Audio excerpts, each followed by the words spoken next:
Ang kahalagahan ng karunungan. Ikalawang kabanata. Anak, tanggapin at ingatan mo sa iyong puso ang mga itinuturo at iniuutos ko sa iyo. Pakinggan mo kung ano ang makapagbibigay sa iyo ng karunungan at kaalaman.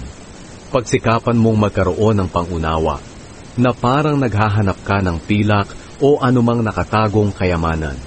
Kung gagawin mo ito, malalaman mo kung ano ang pagkatakot sa Panginoon at mauunawaan mo ang tungkol sa Kanya. Sapagkat ang Panginoon ang nagbibigay ng karunungan, kaalaman at ng pangunawa.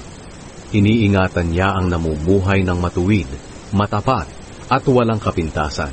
Binibigyan din niya sila ng katagumpayan. Kung makikinig ka sa akin, malalaman mo ang dapat mong gawin, ang tama, matuwid at nararapat.